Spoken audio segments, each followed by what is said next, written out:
Welcome to the Garage USA. I'm Jonathan Brinke, and today we're actually going to be doing something a little different. Joel is converting a 1/4-inch XTR impact wrench to a 3/8.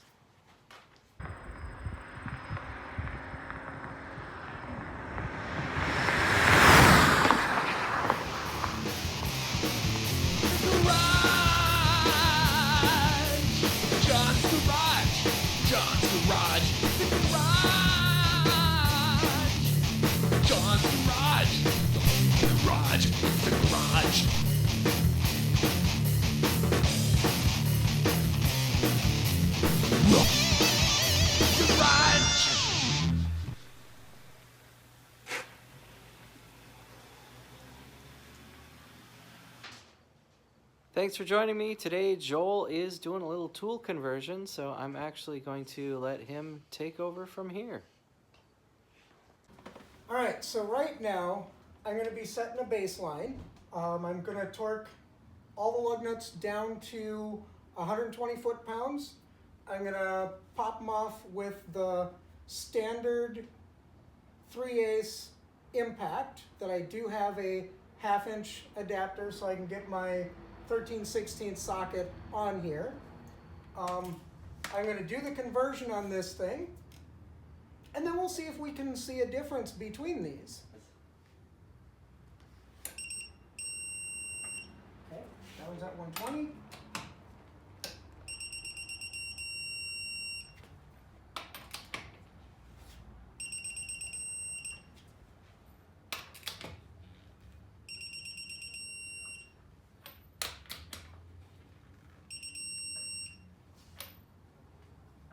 So I got my 3/8 impact using the 24-volt max battery. It is fully charged. 13/16 socket, a 1/2-inch to 3/8 adapter. All right, so it is a fully charged battery. And let's see how this does for a baseline.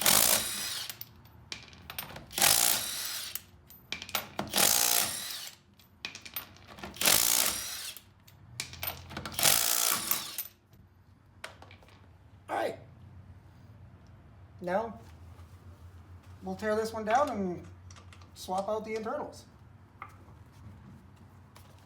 Alright, so what I have here is this is the one that I'm going to be tearing apart. It's a 3/8 drive. So this is 150 foot-pounds. This is the XTR. It's the 1/4-inch drive. This out of the box with the 1/4-inch drive is 200 foot-pounds. So what I'm going to do is I'm going to swap the nose out of here, the gearbox, and actually put it in this one to hopefully give myself a 200 foot-pound impact when I'm done.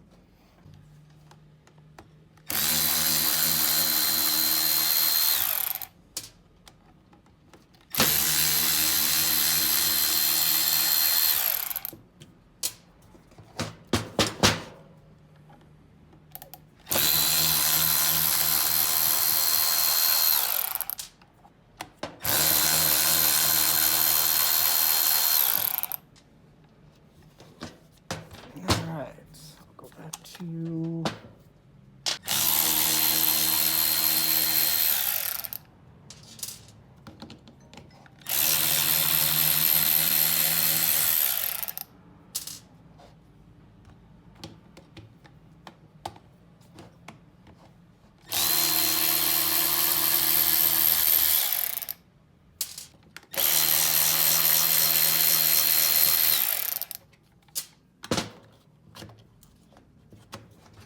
should just come right off.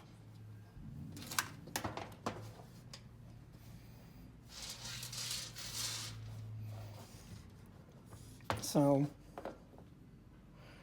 there's the motor, that's the brushless motor that runs everything, the controller board here, the fan here. This is the part I need. This is all the drive mechanism.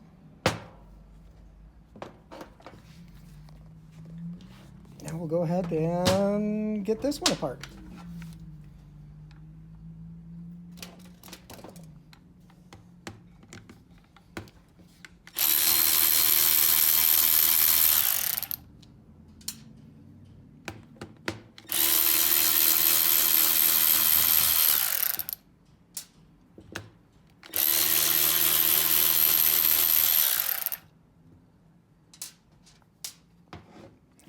the 4 front ones.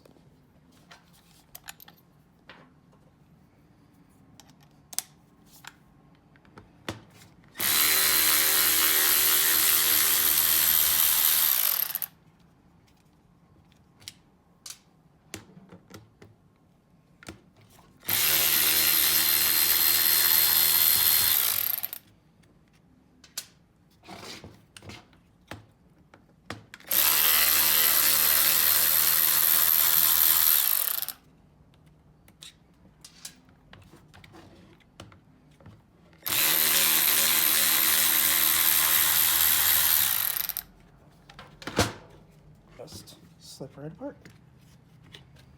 All right. So, while we got these apart, take a look at these guys.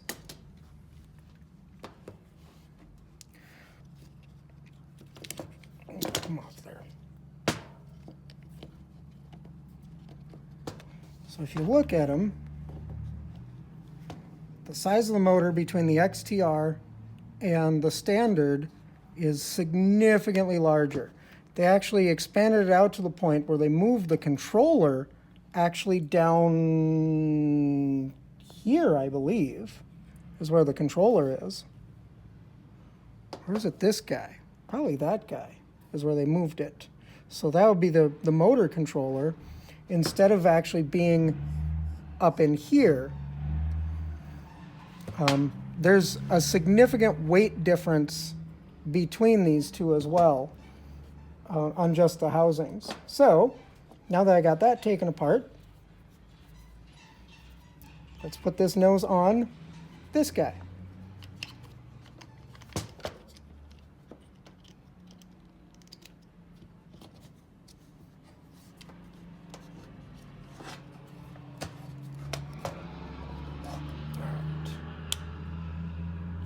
Switch works. So put the bearing in. Those two pieces pop together. Okay. Switch works.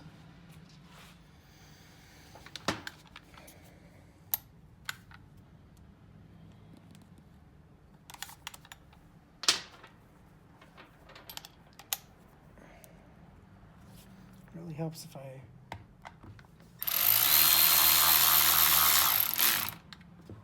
put the right socket on when I go to put these together, eh?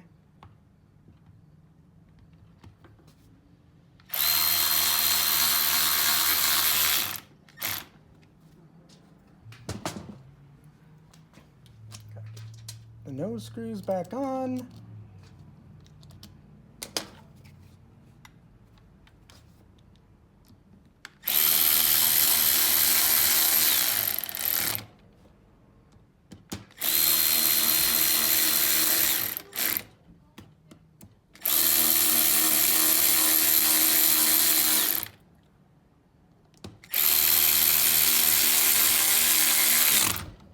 All right, and let's make sure that I have everything kind of equally tight.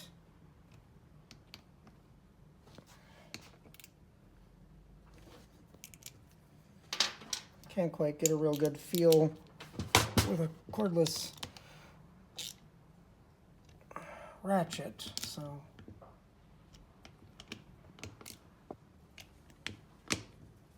So you're just snugging those up then? yep, just snugging them up.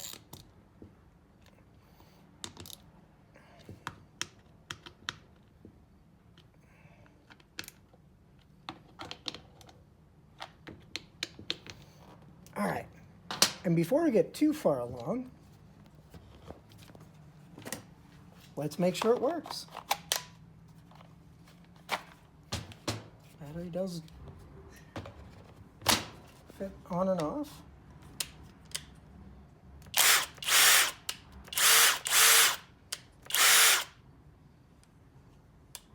All right, that sounds good.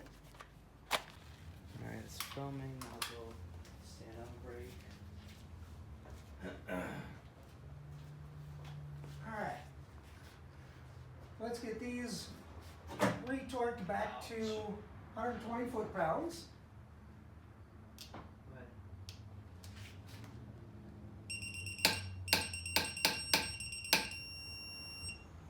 That's 120.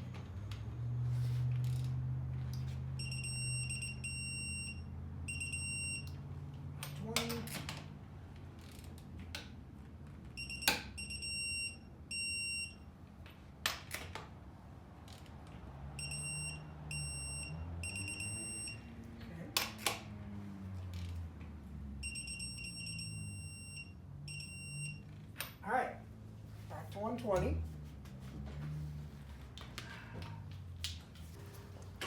Once again, battery is fully charged. See how it does.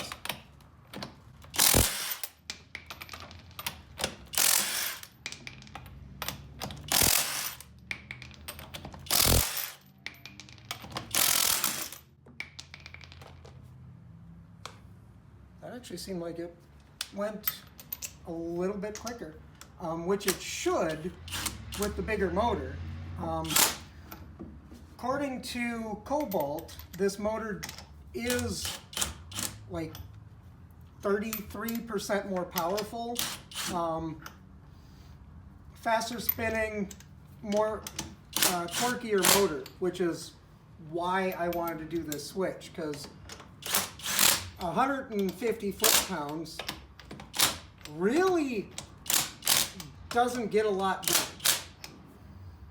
I hope you enjoyed the video. If you did, give it a like, share, comment, and subscribe. I'd like to thank you for watching The Garage USA. I'm Jonathan Brinke. And I'm Joel Brinke. And we'll see you next time. Garage